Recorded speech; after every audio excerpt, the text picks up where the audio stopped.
Hi, I'm Ryan Davis. And I'm Kieran Schmidt. And this is Out of Office, a travel podcast. The seat disinfected. Hey, Kieran. Hello, Ryan. You know, I realize, we came up with that alternate tagline early in the pandemic when we thought that surfaces were a primary way for COVID to spread. And really, it's more about the person breathing next to you. So even if the seat is disinfected, you still have to be very cautious. Yeah, it should be. Can you make sure your mask is covering the bottom of your mouth? You know, it is. It's less catchy though. It's catchy. Can I ask you a question? Buster Brown isn't bad. We are 8 months into the pandemic. Is that right? Or even more? Absolutely right. Befitting for episode 88, which is where we are today. Absolutely. What is it about you heterosexual men who can't figure out how to get the mask to fit from the top of your nose to the bottom of your mouth? What is the issue? Is it something about like your manhood what is it? What's going on there? Is that a stereotype that we're guilty of now? It's heterosexual men. It is white heterosexual men who for whatever reason their mask kind of twirl up and it's if I can see the bottom of your lip, the mask is not effective. Okay. Well, it must just be that the surging testosterone in our body. See, I don't even know the word. I'm obviously not the best model for asking this. It must just surge just underneath the skin and slowly move. It's like tectonic plates underneath the skin that push the mask downward to free our snoots. Yeah, it's the sheer strength of your toxic masculinity that allows the mask to do that. Yeah, and super masculine men also use the word snoot when referring to their noses, right? Yeah, I think so.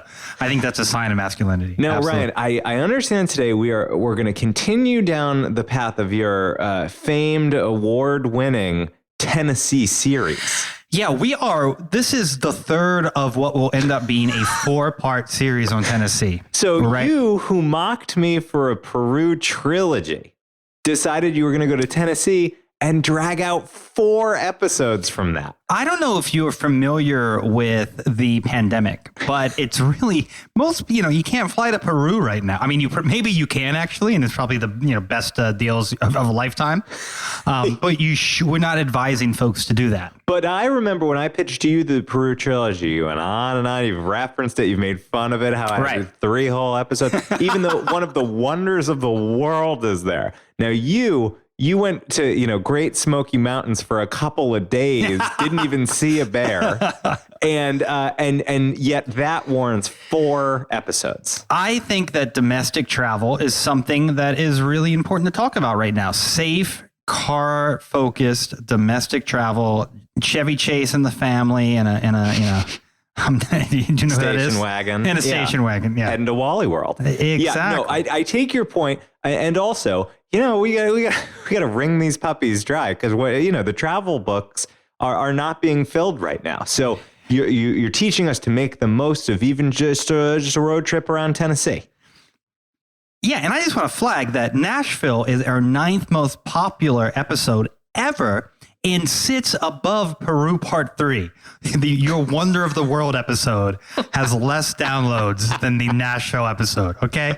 So that gives you an idea. Our American listeners need to get some culture, folks. Machu Picchu needs to be ahead of Nashville. But Ryan, you've teased this episode by saying Chattanooga was this was like the discovery of the trip. Yeah, and it was really fun going back through and like figuring out what I wanted to talk about in Chattanooga because we were there for like 2 weeks. So we did like a lot. And it's just I'm ready to go back. There's stuff that I missed in Chattanooga. Well, listen, I don't want to get too into it here in the opening. I think it's time to kick off our Chattanooga chat properly. It's time to take off. I think we should take the Choo Choo Express. So, no, not yet. Not yet. Yeah, I think it's time to take off. Flight attendants? Tell the captain. Ryan, it's like you've never done this before. Flight attendants, prepare for takeoff, please. We are in the air now. Oh, I hate when you do that. I hate when you pretend that we act like we're taking the trip. It's just the name of a segment, folks, with a nice sound effect. But Ryan, we are heading metaphorically to Chattanooga, Tennessee. So tell me, I've never been to Chattanooga. Set it up for me.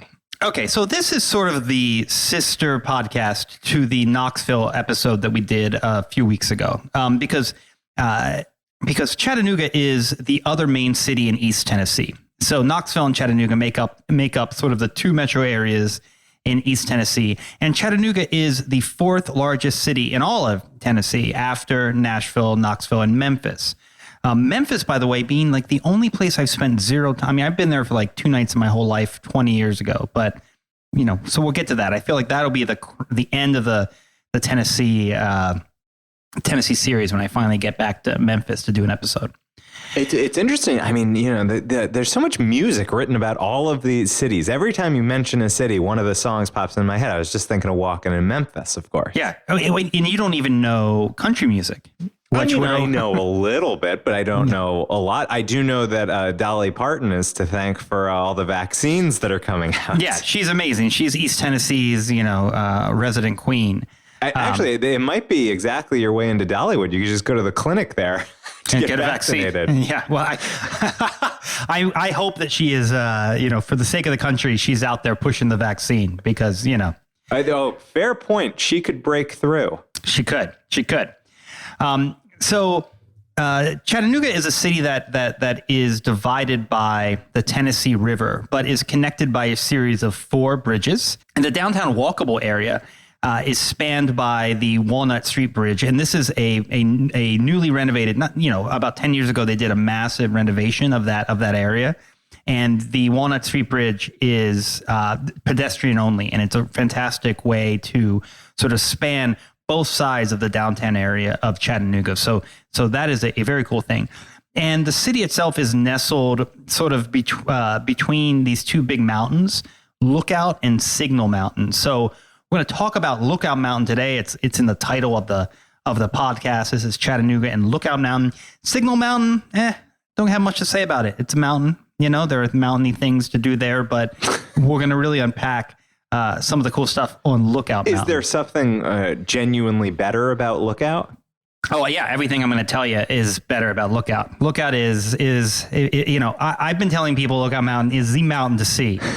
Wait, hold on. See, now this is where it gets confusing because if Lookout is the one to see, then you probably want to go climb Signal to look at Lookout. Yeah, you can see Signal from Lookout, and that's like the best view of it. So the best thing about Lookout is looking at Signal. The best thing about Signal is you can see it from Lookout.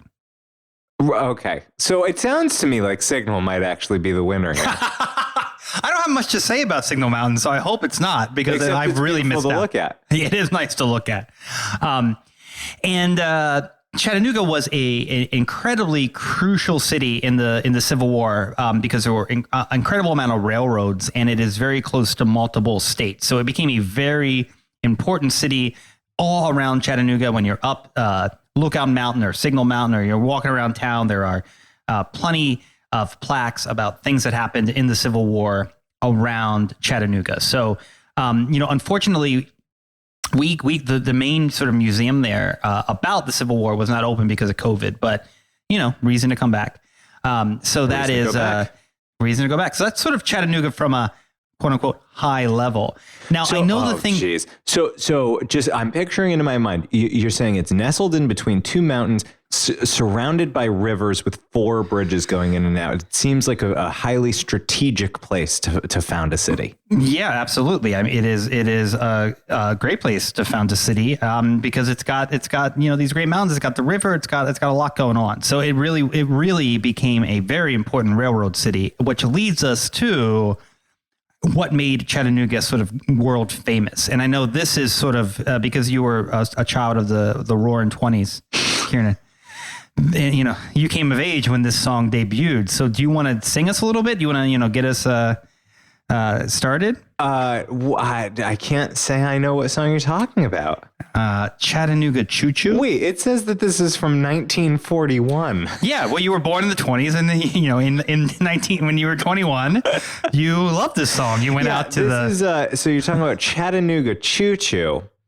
And I got to think we could play just a quick little glimpse of it, don't you think? Yeah, I think it's got to be public domain, right? Here's open. Here's open. Well, here's a little bit of the Chattanooga Choo Choo. Pardon me, boy, is that the Chattanooga Choo Choo? Yes, yes. Track 29. Boy, you can give me a shine. Can you afford? Hoo-wee. Yeah. That makes me want to get up and dance, Ryan. Woo woo. That's a great song, right? I mean, it is describing a train route, which is one of the better ways that an American song can go. Johnny Cash had a couple like that too. Did you not gather that from the title, Chattanooga Choo Choo? Well, it starts in Pennsylvania Station and ends up in Chattanooga. That sort of was my trip to Chattanooga, frankly, except we drove, but similar. But this song was a huge hit in 1941. Glenn Miller and his orchestra nominated for an Oscar, really put Chattanooga on the choo-choo map, if you will. I won't. Now, when I was doing the research on this, when I was Googling around and listening to the song and reading about it, I discovered something that is significantly less famous. And that is a 1984 American comedy film called Chattanooga Choo Choo. Which follows the story of a football team owner I'm out. who will inherit $1 million from a railroad tycoon if he can drive a steam train from New York City to Chattanooga in 24 hours. Why is this person a football team owner? Why do they need $1 million? Why do they need to drive the train? None of it makes any sense. But the tagline was, "The song that kept America chugging along is this summer's funniest movie." That's catchy. We should consider that for whenever we swap it out. Yeah. Have you seen the movie? I hadn't even heard of it until I did I haven't heard of it either. I like the sound of the premise, except I don't feel like it's very hard to do a race on a railroad track, because don't you just kind of press go? Just keep shoveling coal into the back? I think it just sort of goes, right? Yeah. And then you can't get lost. There's a bunch of rails. Yeah. I think what happened here is somebody said, we have the rights to the term Chattanooga Choo Choo. Yeah. Can you write a buddy comedy around this theme? I mean, God, also, so the movie was in 1984. The song was from 1941. Yeah. And they're describing it as the song that kept America chugging. I mean, who knew that song so many years later? You still love the song, so you would have been first in line Friday night with your popcorn. Listen, I am partial to another Chattanooga theme song called "Commencing in Chattanooga," and that's also a train song. Absolutely. So Chattanooga is just train heavy. It's a train place. And does that sort of is there like a train museum? Do you see like kind of train things all over the place? Well, gosh, you are such a good segue. So actually there was this massive station called the Terminal Station, which was built a long time ago, and sort of like many old stations in the United States sort of emptied out and people were not using it anymore. So basically, in 1973, they did this massive renovation, and they opened up this beautiful hotel/public space called the Chattanooga Choo Choo Hotel. And it's in what makes it They're really milking that, aren't they? Oof, I mean, they really are. And when you're walking sort of down the main road in Chattanooga, if you look up, you see a massive little sign. You see a massive sign of this is Chattanooga Choo Choo with a steam engine there, so it stands out. But is what's it a really real cool, steam engine? Is it a recreation? No, there's an actual Chattanooga Choo Choo, one of the original trains actually in the yard of the hotel. So the hotel, you walk in, and there's a really great coffee shop. The place that I got my coffee every morning. Shout out to Frothy Monkey. They kept me caffeinated in Chattanooga. But what's really cool is so they've got some bars and some sort of outdoor spaces around there, and which was super useful in COVID times, obviously. So around Chattanooga Choo Choo, there's some bars, there's some outdoor sort of areas where people can sit around and drink and hang out. And then in the back, they actually have all these old train cars that have been converted into hotel rooms. So you could actually, if you wanted to, that's pretty cool. Yeah, you could check into the Chattanooga Choo Choo and you could stay in an actual converted Choo-choo. train car. Sure. In the backyard. And then also in the backyard, it's sort of a shopping center. A lot of it wasn't open because of COVID, but all the little choo-choo trains are like boutique shops, and it's like this little space where you're kind of walking in and out of trains to go shopping. There's an escape room there that has a train theme, so you're actually in a real train. So the whole thing is cool. And that venue, that space, super cool space, nice backyard. I did a lot of reading there, drank some coffee. We would go out to the bars, kind of in that little area in the evenings when it was nice. So the Chattanooga Choo Choo Hotel, we didn't stay there. We stayed in an Airbnb, but definitely in the sort of part of Chattanooga we were staying, that was sort of the center of activity. Can I also say, choochoo.com. It's a pretty good URL for this little hotel. They got choochoo.com. Yeah. That you could see Choo Choo being one of that's a great name for an app, a retail site, e-retail. Yeah, well, if the whole train hotel thing doesn't work out, they can sell the URL at least. I think it's highly valuable. I think it's very valuable. And then so that's Chattanooga Choo Choo. Another thing I want to call out, which is closer to the Walnut Street Bridge downtown by the Tennessee River, is this amazing Tennessee Riverwalk. And this is sort of a fully developed 13-mile path that connects downtown Chattanooga all the way to this Chickamauga Dam, 13 miles away. So it's I'm sorry, what's the dam called? Chickamauga? Chickamauga. Yeah. Well, I don't think it's in Italian. You know me, everything is Italian. Everything is Italian. Yeah. Even Spanish. Exactly. But the Riverwalk is fantastic, and it really creates the whole downtown. You could have a whole day sort of just walking around on the Riverwalk, on the bridge, around the little shops downtown. A very cool area there in downtown Chattanooga. Cool. So an interesting thing, I didn't want to get into like a lot of restaurant stuff. There were definitely some good restaurants there, some good food, but there was a really interesting story that I thought you would enjoy, Kieran. You know that I love delis. You love a deli. You know, we used to go to some delis together in New York every once in a while, get some sandwiches and enjoy ourselves in a deli. Oh my gosh. You know that diner right by Limelight we went to like a dozen times? The one we used to go to like every day? No, not that Eisenberg's? One. Eisenberg's is still open. Okay, the one on the other side closed. The one on the other side. Where what was it? What street was it on? It was on 6th Avenue, right? Or whatever the other avenue was where the Limelight, the big church was. Big church. Where would we go to eat over there? You walk towards Boxers and there was like another diner over there. Oh, Spoon? Something like that, yeah. Though it was like right in the middle of the block. Mm-hmm. Yeah, Spoon. Yeah, it was just a diner that had been there a long time. And that's gone. I walked by yesterday. It closed. Oh, that's really sad. I know. Anyway, you know that I love delis. You're a deli man. Yeah. So there is this deli that is in a few cities, but began in Chattanooga, and it's called... let me guess. Chattanooga Choo Choo Chewing on Meat. They went a different direction with their branding. It's called the Yellow Deli. And when you walk into the Yellow Deli, it feels like you're in like a treehouse. It is a very strange sort of vibe. It's been described as like woodland, fairyland, 1970s hippie decor. So the folks who work there are all very conservatively dressed. The women are wearing, long dresses. The men have very plain clothes. They have long beards. And wait, why are they conservatively dressed? Because it's actually run by a cult. Oh, yeah. I was going to say, that's not like treehouse wear. No. So it's this weird sort of 1970s founded sort of communal Christian cult called the 12 Tribes. And they run a series of delis. And I know, right? They run a series of delis around the world, believe it or not.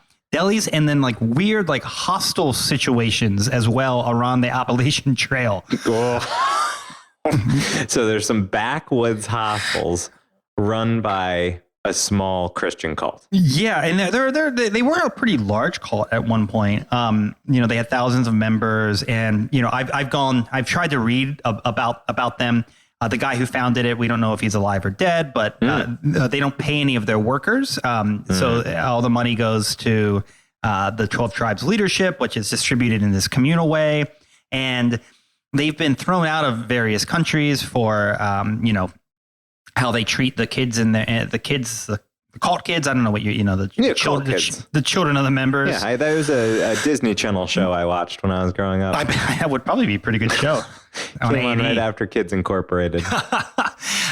So the deli had closed for a while and has reopened, and it is open basically all the time, and it is situated by the big university. So because kids will go in there and study and stuff, and they will sort of slowly try to get you to maybe attend one of their Fridays hangout sessions, or slowly try to onboard you into the cult. So my advice is to enjoy the Reubens because they're quite good. But avoid the cult. It just doesn't seem great. It's surprising to me that you have neither been a member of a cult nor started a cult. I've never been as close to one that involved, getting to eat Reubens. Yeah, well, if that's the basis, I'm much more likely to be in there. Yeah. It is. Easily the best deli sandwiches in all of Chattanooga. So if one has to give up their personal freedoms for access to these, I don't know. Might be worth it. Yeah, but it really strange, interesting place. I would recommend it for sandwich. I would not move there. I would not move in. Where is the headquarters of the cult? The headquarters of the cult is it's decentralized. But the gentleman who started it seems to be living somewhere not in Chattanooga anymore. But he would be in his 70s. Nobody knows if he's alive. But the cult had big communes in Germany and Australia where you can start a cult. Easy to start cults there. Australians are down to try anything. Sure, absolutely. And these are all great meat destinations. So you got sausages in Germany. I'm guessing these delis are fantastic. This is a book ready to be written. You do a road trip where you travel all over the world to hit all of this cult deli. Yeah, I don't disagree. What was interesting is that there isn't any really good media on this. I mean, there's like a handful of bad podcast episodes. There's some contributing to that. I know. There's some newspaper articles. One that we'll link to in the show notes that sort of gives the background of the cult, and it's actually about a documentary that was supposed to happen, but from what I can tell, was never, like many documentaries, never completed. But really interesting stuff. So you might want to pitch the idea that documentarian we had on once. That's true. Acquaintance of the podcast. Chase Whiteside, acquaintance of the podcast. Right. Peabody loser, Chase Whiteside. Yeah, Peabody loser, Chase Whiteside. Luckily, he doesn't listen to hear this. No, he has no idea. No. Though I hear that he's going back to school, which I am happy to hear. Does the menu have any play on the word 12 tribes? Are they cutesy about the fact that they're a cult? No. I mean, when the people work there, super lovely, but you don't get the impression that they want to unpack the cult status. It's not something on their marketing materials. It's only something you kind of get when you're in the deli, or if you go on Yelp, people are like, "Nice deli run by a cult," which is sort of funny to see in a Yelp review. And you say they're super lovely. Is that something they look for in recruits to the cult? I think they look for folks who are, just go along with the flow. I mean, that's probably the best cult members, right? Don't rock the boat too much. No, you don't. You don't want too many cult members rocking the boat. No, you don't. When we start the official out of office cult, we're going to have some pretty strict guidelines of who's eligible, and rocking the boat gets you kicked right off the boat. Yeah, I think we should start with a Patreon, but from what I understand, that's primarily how most cults start. You begin with a podcast, head into a Patreon, and then just let it grow from there. Exactly. Open up a deli or two, you got a cult. Yeah. Well, so in the 70s, there was a lot of weird stuff going on in Chattanooga. There was a lot of sort of hippie sort of fairy stuff going on, and I'm going to talk a bit about that as we transfer here to Lookout Mountain. Okay, what do you mean fairy stuff? Well, okay, so hard to explain, but Chattanooga has this mountain, Lookout Mountain, right? It's one of the main mountains. Like I said, there's the two mountains, Signal and Lookout. Lookout Mountain was host to a bunch of sort of strange spiritualist religious sects many years ago, and has always maintained a sort of weird fairyland atmosphere in the sense that literally there's this whole neighborhood that's just all called Peter Pan Way and Mother Goose Lane and like literal fairy tales. Okay. And this was developed by this guy.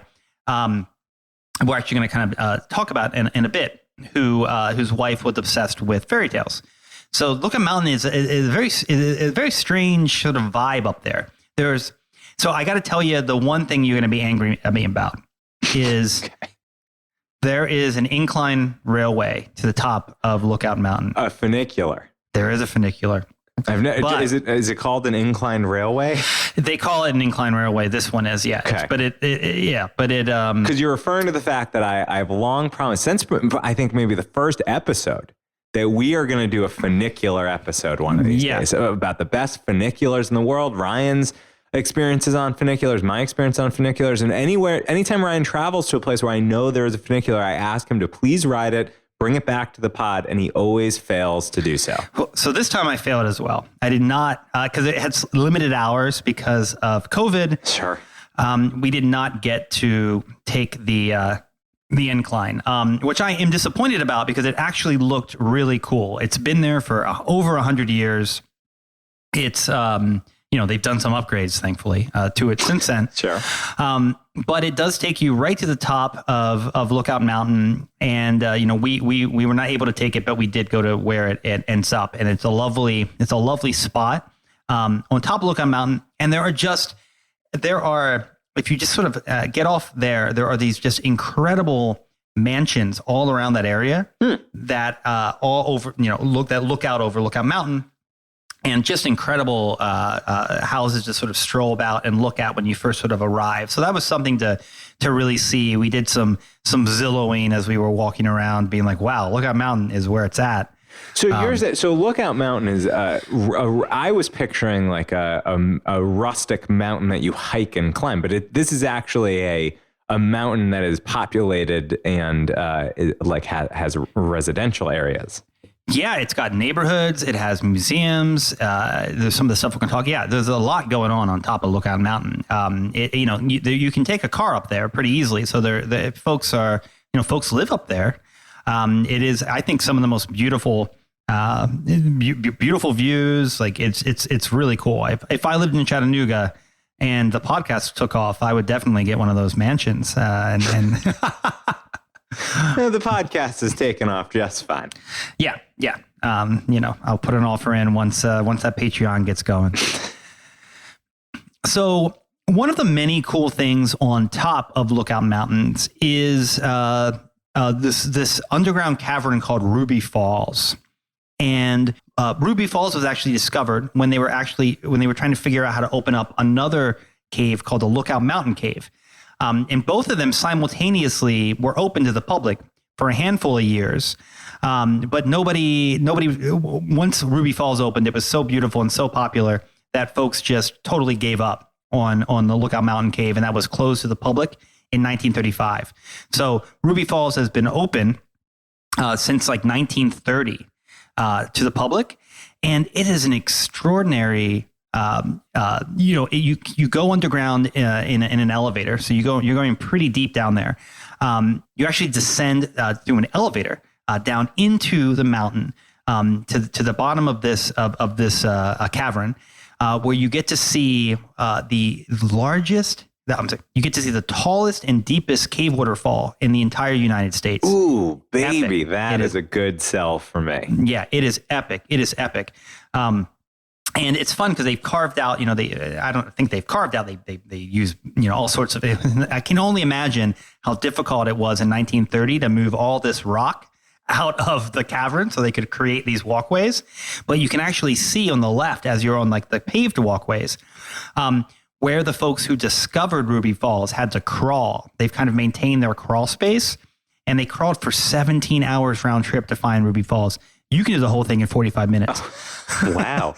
And can you still today, if you're up for a challenge, can you do that 17-hour round trip crawl? I think if you wanted to crawl next to the walkway, they would probably let you. It doesn't look very comfortable. It doesn't look very comfortable. So did the original discoverers follow a similar path to where you walk today? Yeah, exactly. God. You sort of follow right behind it, and they show you this really embarrassing video before you go in the elevator, like a recreation of the guy and his wife, Leo Lambert, his name is, who discovered it, and how he had to crawl. I mean, of course, he's a very handsome man in the video, and he crawls through. You see him crawling, and he sees the Ruby Falls. It doesn't make any sense because he holds up his lantern, and it's really bright. Obviously, that wouldn't have been what would have happened in real life. And then he names the Ruby Fall. He names it Ruby after his wife. How lovely is that? It's lovely. Yeah, lovely. So Ruby Falls it's privately operated. You can buy your tickets online. Super. I always find these appealing, but when privately maintained, I like these things to be public treasures, I must say. Well, that's part of the weird thing about Lookout Mountain is it's the story of these two sort of kooky entrepreneurs who dumped a bunch of money into Ruby Falls and Rock City, which we're about to talk about, around the same time. So Rock City is this rock formation that has been turned into a rock garden that, if I described it to you, will sound incredibly cheesy. They've put like gnomes in places. Yep, and sounds incredibly cheesy. They've planted weird things, and there's like gems that have been embedded into the walls. All really strange stuff, but it is actually sort of magical in its very weird way. So it is like a mile path through these rock formations that dumps you out at this this sort of massive rock called Lover's Leap, and this one spot where, in theory, and I only say in theory because I actually think it's just marketing, I don't actually believe it, you can see 7 states from this one spot. So you're supposed to be able to stand there and see Tennessee, Kentucky, Virginia, North Carolina, South Carolina, Georgia, and Alabama, all from this one point on the top of Lookout Mountain. It's a little bit like, I don't think you can see all the way to Kentucky because it's so far away, but it does give you an idea why this mountain was so damn important in the Civil War, because you can literally look and see like every troop movement across the whole of these states. So it's quite a sight to see from the top there.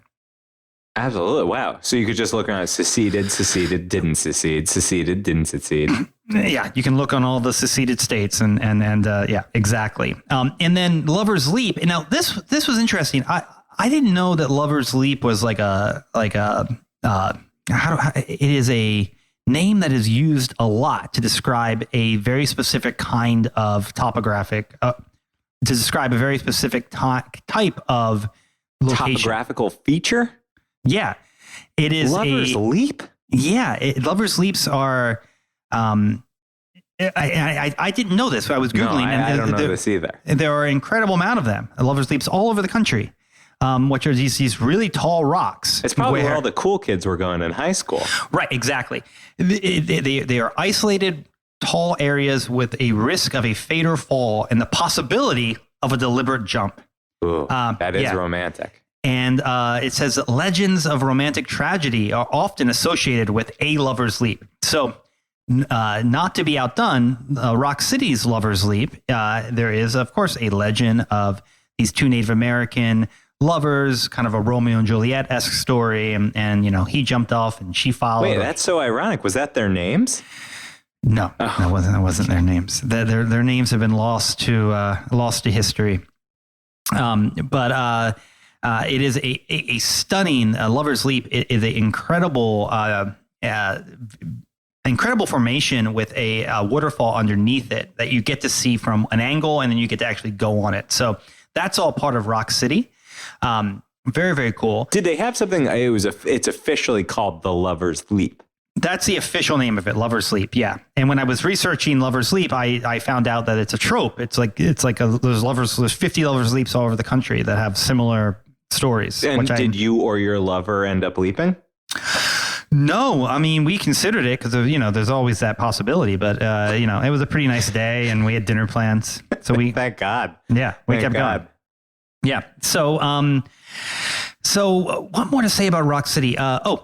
So, you know, you and I love marketing, right? I mean, that's fair to say. I'm in marketing. Yeah. So Rock City had an iconic Americana marketing plan. When they opened, they painted hundreds of barns around the South with the saying "See Rock City." That's fun. Yeah, and many of these still exist. You can see a couple of them in Chattanooga, but they've become sort of like icons of American pop culture. Okay, that's pretty fun. That reminds me, when I was in South Dakota, there's a place called Wall Drug. You ever heard of Wall Drug? No, I haven't. It's like this huge, sprawling. It started as a drugstore, and now they sell all sorts of clothing and tchotchkes, and they have these like silly animatronic things, and it just keeps getting bigger and bigger. And it became famous because they started offering free glasses of water. They advertised that. And then they kind of coined this term, "Where the hell is Wall Drug?" And every one that visits, you get a free bumper sticker that says, "Where the hell is Wall Drug?" And it's very similar. So this was guerrilla marketing before there was guerrilla marketing. Yeah, I mean, these folks were inventing this sort of weird marketing. So, See Rock City, a classic Americana, with these painted barns. So I haven't even told you the most horrifying part of the whole situation. Oh, so I didn't know there was. We're coming up to horror. Yeah, so you've seen Lover's Leap. You've walked on the beautiful wooden suspension bridge. You've crawled for 17 hours to see a waterfall. That's a different place. That's Ruby Falls. Sure. So you think that you've made it, you've made it through, you think you're coming to the end, and all of a sudden you hit this place called Fairyland Caverns. Ooh. And you're like, what in the world could this be? And as you start to walk through, what it is essentially in the 1940s and to the 1960s, right? So for a series of like 20 years, they had this artist build these weird blacklight lit sculptures of various fairy tales in a cavern. So basically, you walk through this cavern, you're seeing Mother Goose and Grimm, you're seeing all these gnomes and Snow White and the Seven Dwarfs, all these like sort of famous Grimm fairy tales and sort of extended Mother Goose fairy tales, Three Little Pigs, Little Boy Blue. You know these. You got a kid, so you know these. And sure. It is modern children love Little Boy Blue. Everybody knows Little Boy Blue. I don't even know what that one is. I remember. He blows his horn, I think. Right. Yeah. So it is horrifying. It is truly like, it is. There were children in there, and if I was a child, I would just be like, "How it's dark."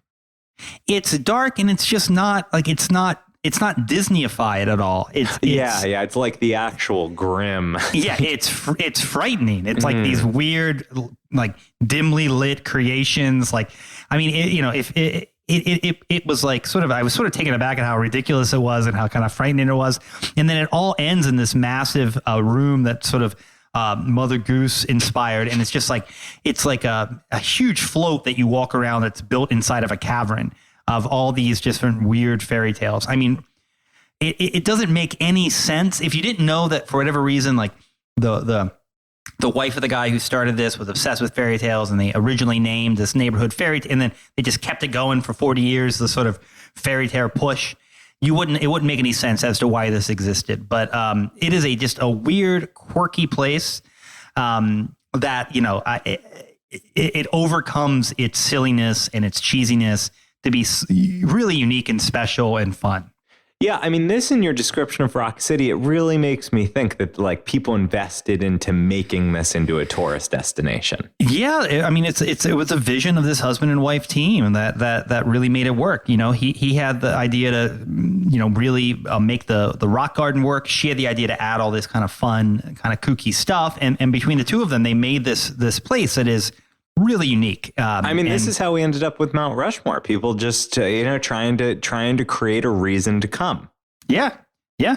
Well, I mean, I think they've succeeded. Lookout Mountain, between Ruby Falls and Rock City and all the little restaurants and the views, it's a really fantastic place to spend some time.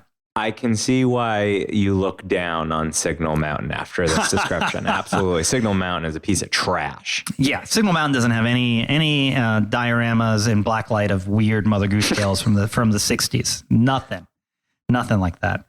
And then I would be remiss to not shout out the Chattanooga National Military Park that's also on the top of Lookout, but was unfortunately closed because of COVID. But it's definitely, as you always say, a reason to come back.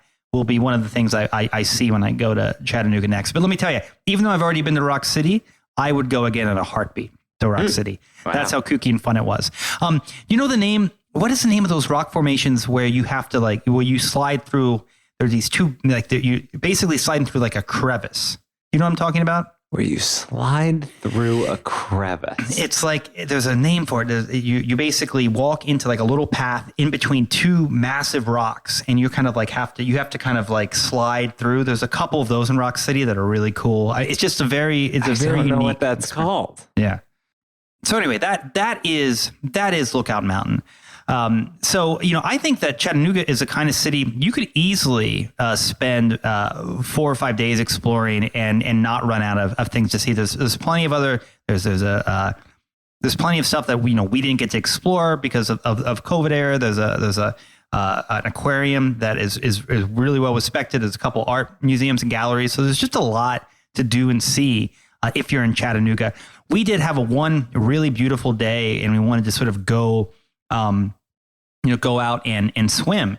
So we headed to Harrison Bay State Park, which is like a 15-minute drive outside of Chattanooga. And we had a lovely day kayaking in Harrison Bay, which was actually, Harrison Bay State Park is actually the first ever Tennessee State Park. So it's sort of historic. It is the first of the Tennessee State Parks. Beautiful, very close to Chattanooga, and just another way to sort of spend an afternoon outside, kayaking, trails, all that good stuff. So, a lot going on in Chattanooga to really appreciate. What was Chattanooga was this one of the reasons you chose to go to Tennessee to see Chattanooga? Because I have to say, this was not as much on my radar, but you've really convinced me that this is a city to seek out. It was just sort of random. I mean, we knew we wanted to do Nashville, and we knew we were going to do Knoxville, and it was sort of in the middle. Is it in the middle? Yeah, you drive on the way through. You're driving towards Nashville, so that was sort of the rationale for it. And I had been there incredibly briefly in 2004 and remembered it being beautiful. But I didn't have I spent maybe 1 or 2 nights there, on the campaign. And when you say it's beautiful, is that because does it have a lot? I get the sense that it was a bit of it was economically well off because of the railroads, right? Yeah. So is the architecture older architecture that's preserved really well? The city has some pretty buildings. It's not like that striking of a town. The beauty more lies in the fact that you sort of around you are these mountains and green everywhere, and then the Tennessee River, and there are some old buildings downtown that are nice. But mostly, I have to say, it's the city has its charms, and it has good restaurants and coffee, and it's a fun place. But then, if you go there, make sure you go in a time where you can do all these outdoor activities, because that's really where Chattanooga shines. Absolutely. Great. Yeah.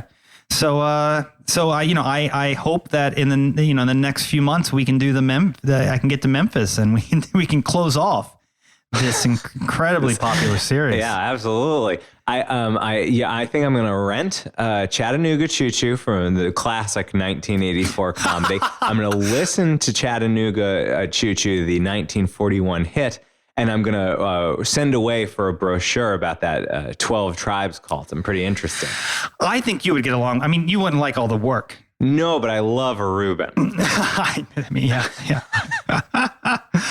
Well, Ryan, I have to imagine for many of those railroads, if you were traveling on that, many people, Chattanooga would probably be the last stop. Yeah, I think that this sounds like a good time for the last stop. The last stop. Ladies and gentlemen, this is the last stop on this train. Everyone, please leave the train. All right, Ryan, we're here in the last stop. This is the last segment in the show. It's the final segment of the show. It's your favorite segment, my favorite segment. It's popularly known as the people segment. And it's where you and I each take a moment to share. I mean, you've already shared so much in this episode. I hope you reserved one last thing, because it's where we take a moment to collect ourselves. We close our eyes. We go to a place of peace and togetherness. And we summon up one thing that we can give to the audience as a gift. We give it to each other. We give it to the audience. And it's one thing that represents travel to us. It might be something that we ate, might be something that we read, might be something that we shopped for. It can be anything. There's no category of thing that is excluded here. It is anything that fed the spirit of wanderlust within us, even during the workaday week. So, Ryan, I have to ask you, as I ask you every week, do you have a last stop this week? I do have a last stop. Terrific. I do. Can you share it? Brother Ryan, can you please share it with the other 12 tribesmen? So this weekend, I was trying to find something to do that was, before everything gets shut down again. We're getting into some strange COVID times. So, my love of miniatures. Oh, boy, do I. Yeah. I mean, this was news just a couple weeks ago, broke here on the podcast. Ryan is absolutely obsessed with miniatures, even has a dollhouse miniature furniture collection in his house. I wouldn't say I have a collection. Although when I was listening to the episode on Iceland museums, I'm thinking maybe I could open a museum one day. Maybe this little collection that I'm starting will one day be grow the into a tiny museum. The Bushwick Miniature Museum. Okay, one could imagine. So there is this thing called the Nibelwick Hall Dollhouse. Okay, the Nibelwick Hall Dollhouse, and it is a famous miniature that was gifted to the Hudson River Museum in 2006. Okay, so it is in this old house called the Glenville Mansion. So you get to see this dollhouse as part of the tour of the house. So we bought our tickets. We get a zip car. We go up to Yonkers, right, where the museum is. We buy tickets to the house tour, head on up to Yonkers, and when we get there, the docent has failed to show up, and we are not able to go on the house tour or see the miniature dollhouse. Oh my God. For you to be that close to some miniature doll furniture and you can't see it, that's a nightmare. Yeah, I don't get to Yonkers as often as you might think, Kieran. No. Almost never. I mean, Bushwick to Yonkers. That's a significant. It's got to be a really good dollhouse to get me up there. Yeah. So I was a little disappointed, but a little disappointment. It's befitting the little furniture that you were there to see. Yeah, exactly. But there was a really cool installation in the Hudson River Museum that made it all worthwhile. And so you didn't get to see it. No, it's a reason to come back story. This is I don't know. You should. That's pretty bad. You came all that way to see little couches, little chairs. Yeah, and the tour of the historic home because I love historic homes. Yeah, but we know why you were really there. I mean, that's why I was there. I was super excited. Yeah, you haven't seen every little chair in the world yet. No, but I'm gonna go back to the Hudson. Look, if folks from the Hudson River Museum are listening, yeah, first fire that docent. I don't know that they make a lot of money there at the Hudson River. It seems like a pretty volunteer run operation. It's a pretty tough economy out there. They'll find somebody who shows up to give the tours of the dollhouse. There were a lot of disappointed people, and I have seen were that there a lot? Oh, there were 6. Oh, that's more than I thought. Yeah. I mean, it was we were very excited to see the miniatures, but there is this there's this kooky American pop artist who's still alive named Red Grooms. I say that he's still alive because he created this work called The Bookstore for the Hudson River Museum in 1979. And it is this really quirky, paper mache sort of pop sculpture bookstore that you walk into. There are 2 entrances. There's one that sort of looks like an East Village bookstore, and there's one that looks like the Morgan Library. Mm-hmm. And you walk into it, and you kind of inside, it's like being inside of a cartoon. It's really hard to explain, but it is a kind of bizarre, immersive pop art from the 70s. And this guy was most famous for something called Ruckus Manhattan. And you'd recognize his work. The thing that I really recognized when I was looking through his work afterwards is his cartoon taxi cabs. They are super familiar. So this guy was a pop art guy in the 60s and created this work of art for the bookstore. Created this work of art for the Hudson River Museum, where it has been pretty much since 1979 and has been in 2008 was sort of cleaned up and moved to its own little section to be permanently stored. But I posted a couple pictures on my Instagram, and it is just a very strange, fun. You're able to sort of look at all the weird book titles and all the kind of 3-dimensional cartoon characters that you're around, and quite a unique thing. So disappointing. We missed some miniatures. Cool that we got to check out this installation art from 1979. Like the old saying goes, sometimes you go for a dollhouse and you get some 3D taxis. Exactly. So that's where that comes from. I think it is. I think that's where that saying comes from. Yeah.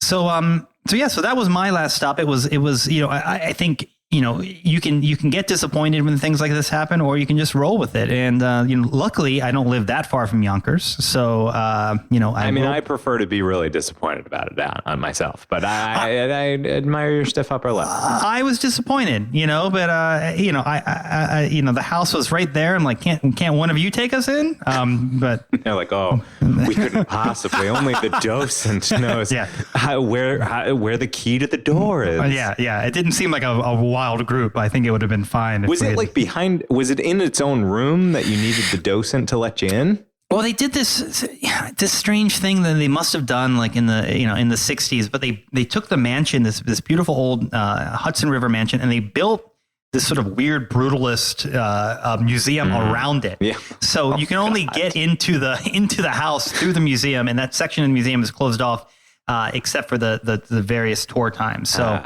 even though we had bought the tour in advance, a week before, they could not adequately staff. Docent went rogue. So that's my story. Kieran, do you have a last stop this week? I do, Ryan. This was fairly well covered in the news this week. Did you happen to hear about this new project called Odeuropa? I did not. So that is a combination of the word odor and Europa. And it is a project where the European Union is giving $3.3 million to ID and recreate historic smells. So this is to say, what did London smell like in the 17th century? What did Gay Paris smell like in the 1500s? Oof, and they're literally cataloging European scents from the 16th century to the early 20th, and it's all using machine learning. So there are probably some Europeans that haven't showered since then. Yeah, you can get a good taste of that smell just walking around Germany today. No, they're going to feed in texts to a computer from 7 languages and images from paintings.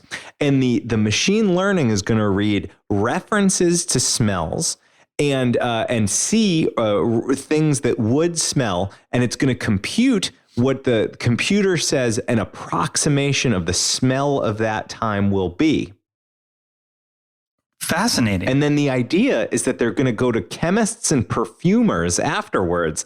They're going to recreate these smells, and then they're going to put them in museums to make them more immersive experiences. So you could walk into a room and they could just spray you with, 1915 plague London. It won't come off, I promise. I mean, this is quite an interesting idea. It is. Certainly an interesting application of machine learning. I like the idea of trying to make museums more immersive, and I know you do, obviously. I like smell-o-vision. I'm old enough to remember when in the 90s, they would do all these stupid TV episodes that would be smell-o-vision, and you would have to go to the 7-Eleven and they give you like a sticker thing, and then you would just scratch off each thing when it happened on, these shows were all terrible, like, and you would smell the, whatever horrible thing it was at that same time. I just think these, these times where there wasn't like proper sewage or where horses were the primary mode of transportation. I mean, these are not going to be welcoming smells. They may be immersive, but it's not necessarily, that doesn't mean you want to be immersed in them. No, you might just want to have a quick whiff and then be done with it. Just a quick whiff. But, it's an interesting project. I think we'll probably bring some updates for you in future episodes. Maybe we could even get somebody on from the team. Now, that would be something. Yeah, and look, they're not even have to clean the bathroom that much there. They can be like, this is just part of the experience. This is what it smelled like in the This is 2021 a European bathroom. Yeah, we did a lot of study about it, and this is what the bathroom smelled like. So I just learned, and it might be fake news, but I choose to believe it because it's such a good story, that one of the reasons why radiators in New York are so impossible to make cold and to actually like turn off in the winter. Run crazy. They run, is because many of these buildings were constructed after the 1918 pandemic, and they were designed for your windows to be open all the time. Oh wow! Yeah. Oh, I hope that's a real fact. I have no evidence that it's true. I heard it from somebody who doesn't usually make things up. But it just seemed a little too like it just fit. It just fit too well. It's good. I remember in my very early built New York apartment, I would have the windows open almost all winter long. So it makes a lot of sense to me. And you'd have a 150 degree hot radiator directly below a 20 degree wind coming in, and it was livable. Yeah, and no flu pandemic. Exactly. No. When I lived in New York, there was no plague. So there we go. So I guess it worked. Now, Ryan, next time we are doing yet another destination episode based on a place that you've recently visited and that I visited before. So it's going to be the rare dual destination guide. We're going to Charleston. Oh, I am so excited to go to Charleston. It's a fascinating, quaint place. And it'll be, though we didn't travel there together, it will be as if we did. Yeah, I have some, this is going to be really fun. I'm very excited. Well, Kieran, until we head south again on the old Chattanooga Choo Choo, I'm Ryan Davis. And I'm Kieran Schmidt. And this is Out of Office, a travel podcast. Woo, woo. The seat taken. Ryan, do you have a time or a place that you can think of that you'd want to smell? A historical place you'd want to smell?